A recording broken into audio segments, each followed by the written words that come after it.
What happens when Italy's most powerful CEO falls in love with a woman his family will never accept? Alessandro Romano has wealth, power, and a name that shakes boardrooms across Europe. But when he meets Danielle Carter, a Black American student working nights as a waitress in Rome, his perfect world begins to unravel. Their love is real, but his mother sees only disgrace.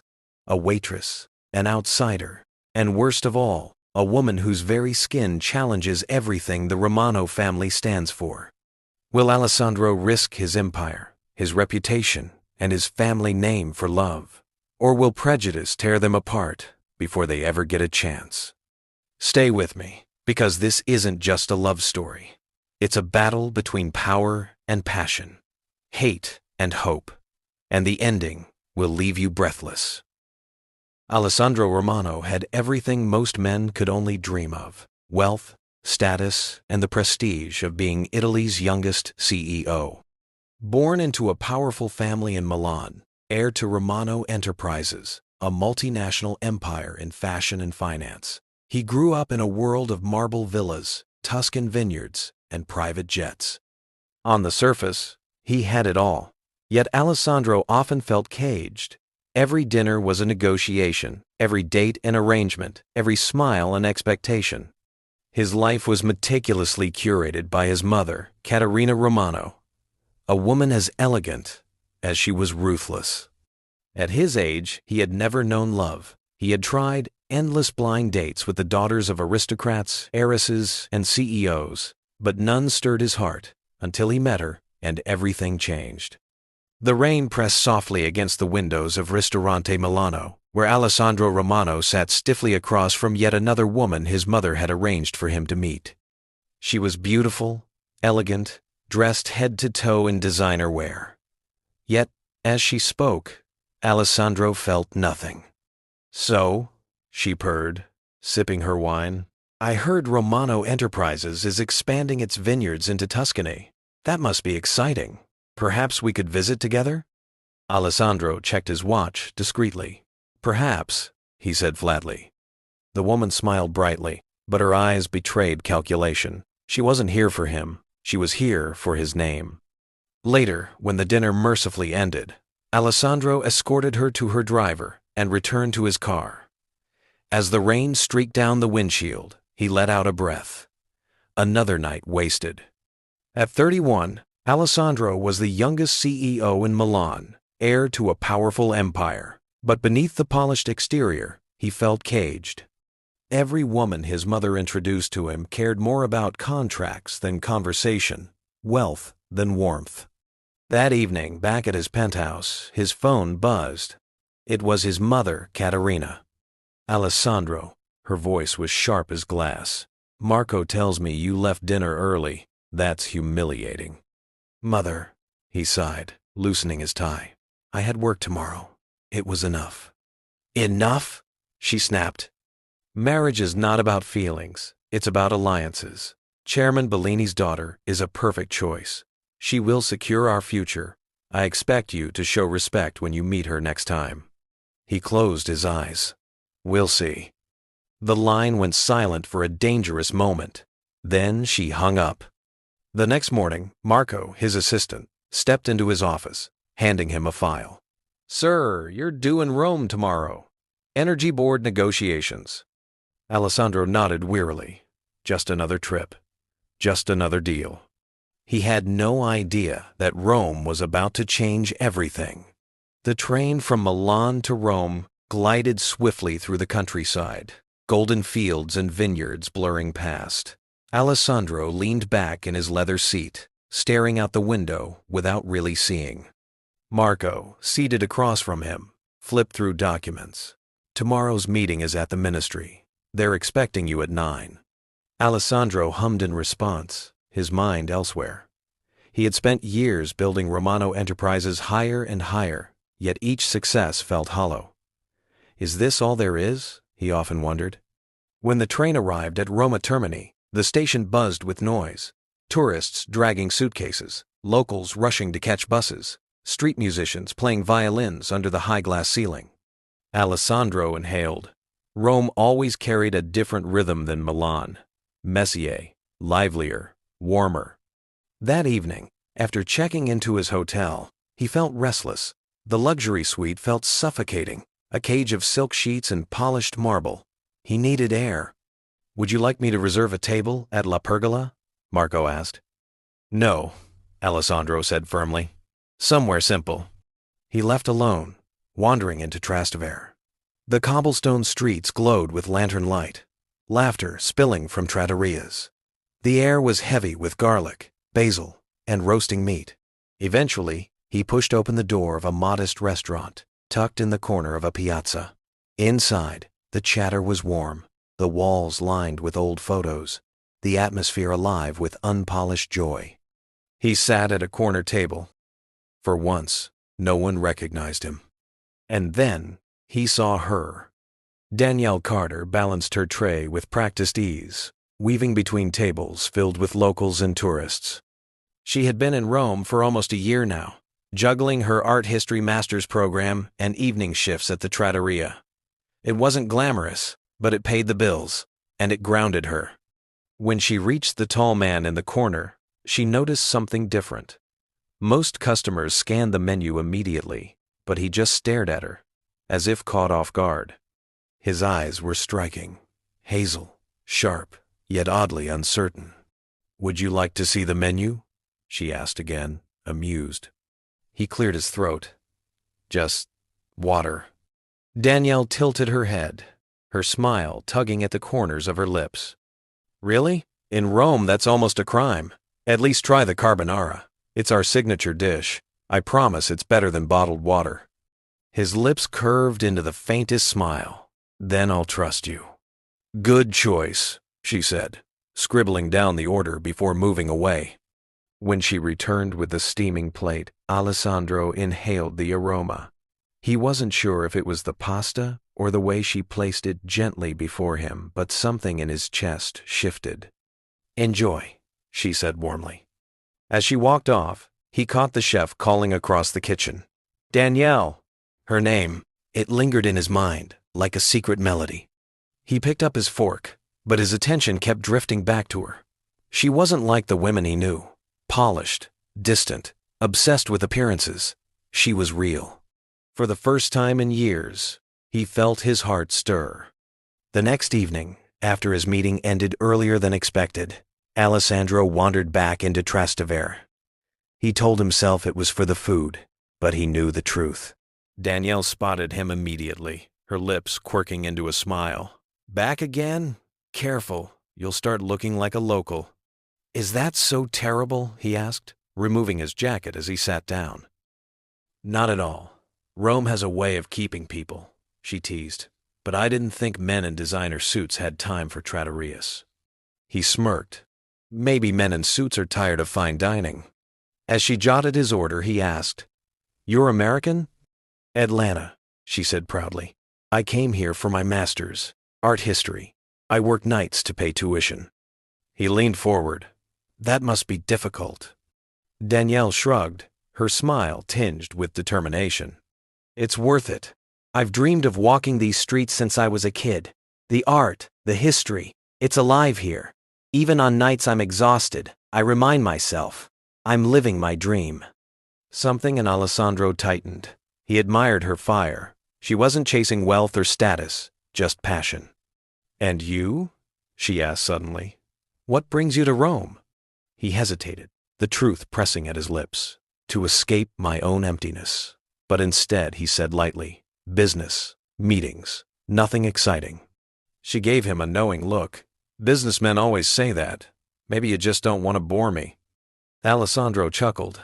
A real laugh, not the hollow one he used at dinners. For the first time in years, he felt alive. By the fourth night, Danielle no longer bothered hiding her surprise when he walked in. "Signor Romano," she teased, setting down a glass of wine. "If you keep coming back, I'll have to start charging you rent."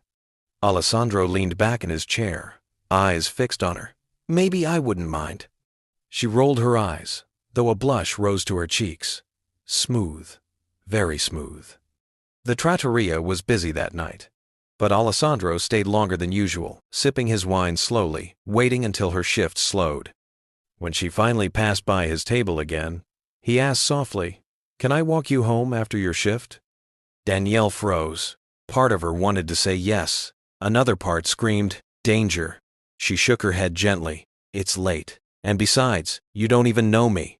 His gaze held hers. "Then let me." Her heart skipped, but she forced a laugh. "Careful, mister. Rome has a way of making people fall in love with the wrong things." "And what if it's the right thing?" His voice was low, almost a whisper. Danielle's breath caught. She turned quickly, retreating to another table before she betrayed herself. That night, as Alessandro left, he glanced back once more, watching her laugh with another waiter. For the first time in his life, he envied ordinary people, because ordinary people could love freely. It happened a week later. Danielle was carrying plates past a table of wealthy women when she overheard them whisper. "That's Alessandro Romano," one murmured. "CEO of Romano Enterprises. He's practically Italian royalty." Danielle's hands trembled. The plates nearly slipped.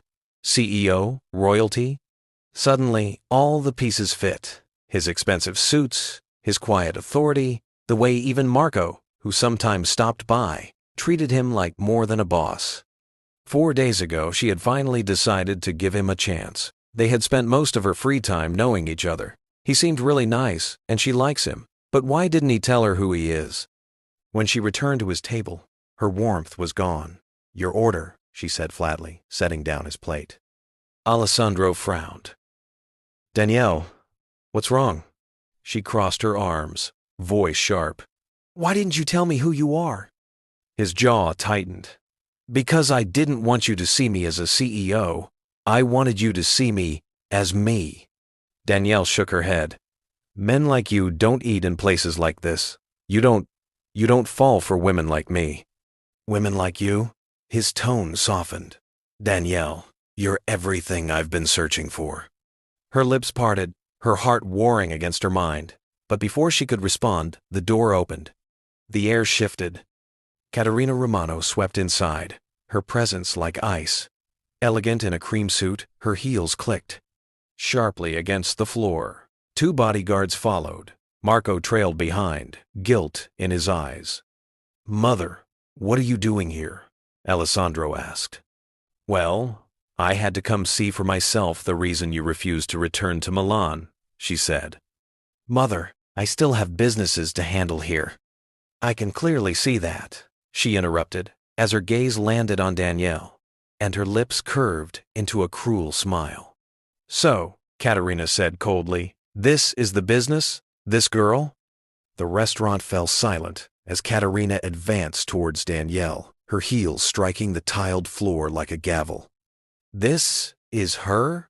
she said, her Italian laced with venom. Alessandro rose instantly, placing himself between them. "Mother." "Silenzio," Caterina snapped. Her gaze flicked over Danielle's uniform, the tray still in her hands, then lingered on her skin, her lips curled. "A waitress, and not even Italian. A black waitress." The words cut through Danielle like glass. "Mama," Alessandro barked, fury flashing in his eyes. "Watch your tongue." But Caterina only tilted her head, her smile cruel. "Do you really think this girl belongs in our family? Do you imagine the Romano name tied to someone like her? Look at her. Do you think society will accept this?" Danielle's throat tightened. She wanted to vanish into the floor. Customers stared, whispering. Alessandro stepped forward, voice trembling with controlled rage. "Her name is Danielle, and she is worth more than every shallow dinner you've forced on me combined." Caterina's eyes narrowed. "You're blinded by rebellion. This woman will never survive the press, the scandals, the business world. She will humiliate us." Danielle's chest ached as Caterina's words sank deeper. Not only was she too poor, too ordinary, her very skin was now being used against her. Alessandro turned, gripping Danielle's hand. "You don't have to listen to this. None of it matters." But her heart was already unraveling. To avoid any more gazes from the diners and staff, Alessandro held Danielle, leading her outside. The night air was cool, but Danielle's chest burned. Alessandro held her hand tightly. "Don't let my mother poison you," he begged. "Danielle, I don't care about money, or skin, or anything else. I care about you." Her eyes filled with tears. "Alessandro, listen to her. She's right. I don't belong in your world. I'm just a student, working nights to survive. And I'm black. Your world will never accept me." He cupped her face, desperate. "Then let them choke on their hatred. I'll fight for us. Say the word, and I'll stay." Her voice cracked. "And what happens when the newspapers rip me apart, when your family disowns you? I can't destroy your life." "Destroy me?" His voice broke. "Danielle, you're the only thing saving me." She pulled away, tears spilling down her cheeks. "I can't do this. I'm not strong enough." The words hit him like a blade. Behind them, Katerina's voice was calm, victorious. "You see? She knows the truth. She'll never last." Alessandro spun around, eyes blazing. "You've controlled me my entire life, Mother. But not this time.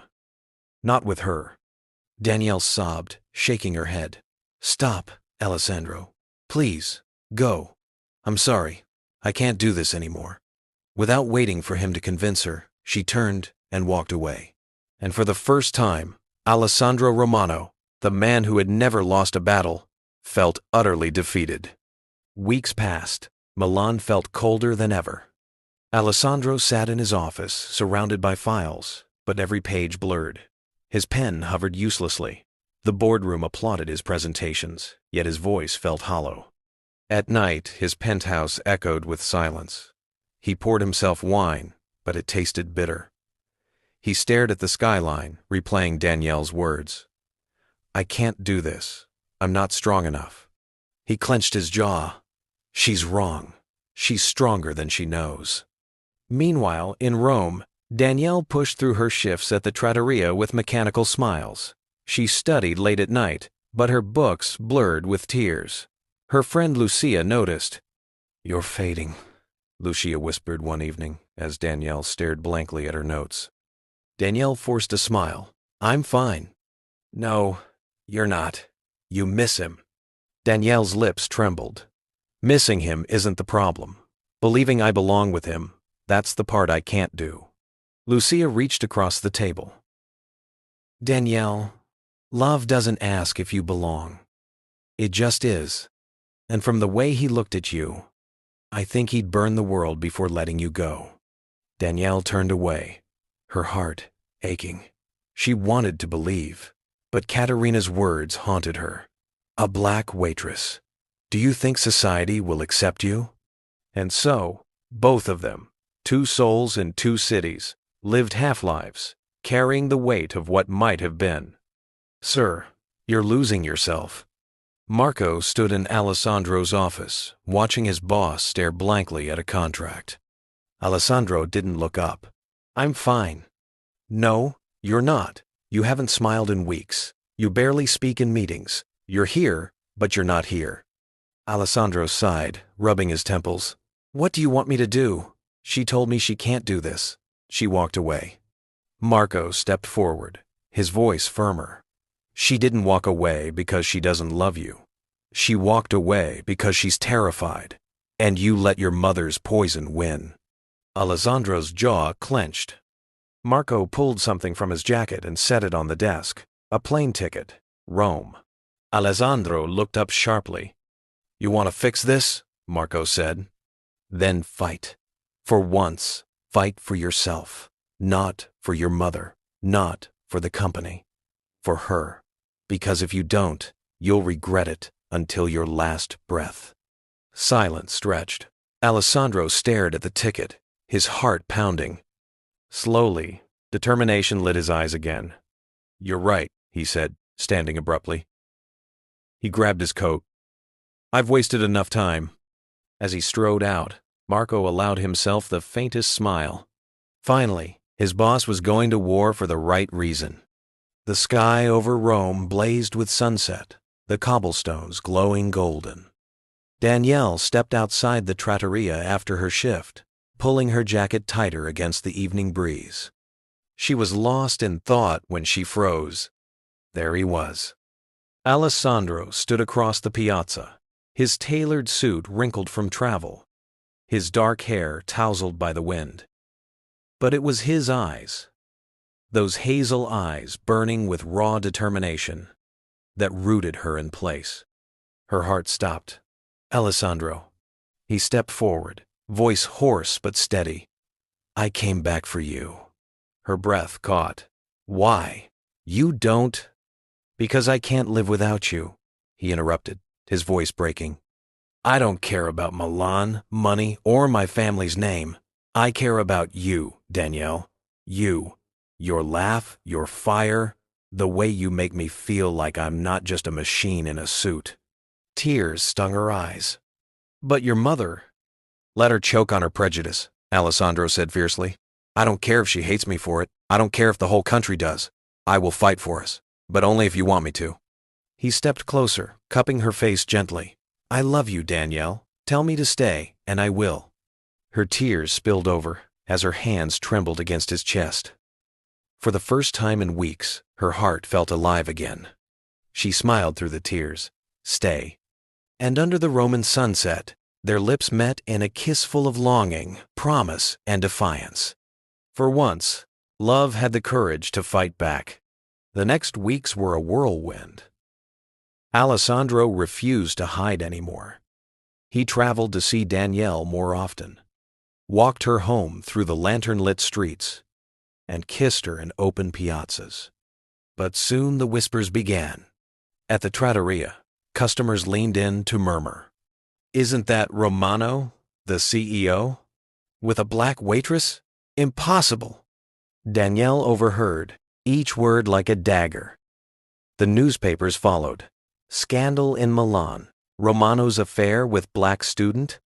One night, she broke down in tears, clutching Alessandro's hand. I can't take this. The looks, the whispers. I don't think I belong in your world.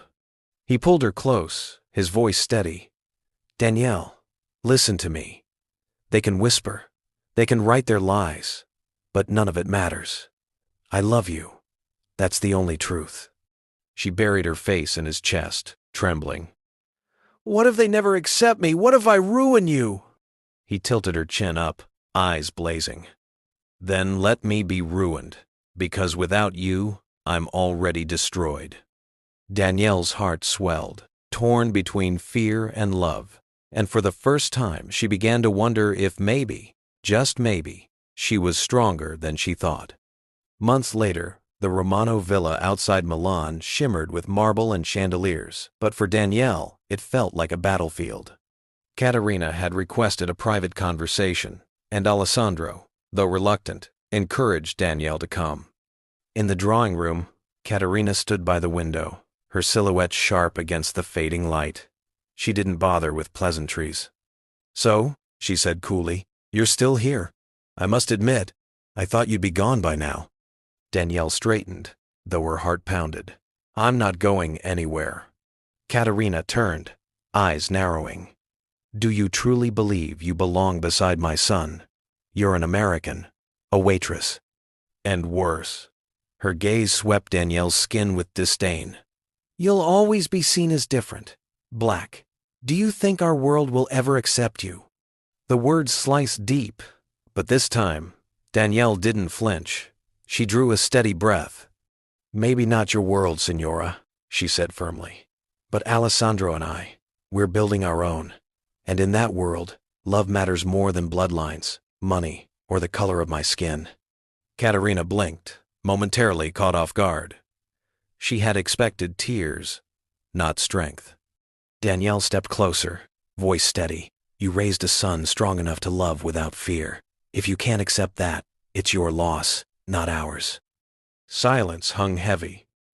Caterina's lips tightened, but her eyes flickered with something. Was it doubt? For the first time, she had no reply. From the doorway, where he had been hiding in case something goes wrong, Alessandro appeared, pride shining in his eyes. He reached for Danielle's hand. "She's right, Mother, and nothing you say will change that." Katerina's silence was louder than words. Weeks later, Milan buzzed with anticipation. The Romano Enterprises Annual Gala, an event attended by Italy's most powerful families, was in full swing. Glittering gowns swept across the marble floors, crystal chandeliers sparkled overhead. Whispers rippled through the crowd when Alessandro entered with Danielle on his arm. Heads turned, eyes widened.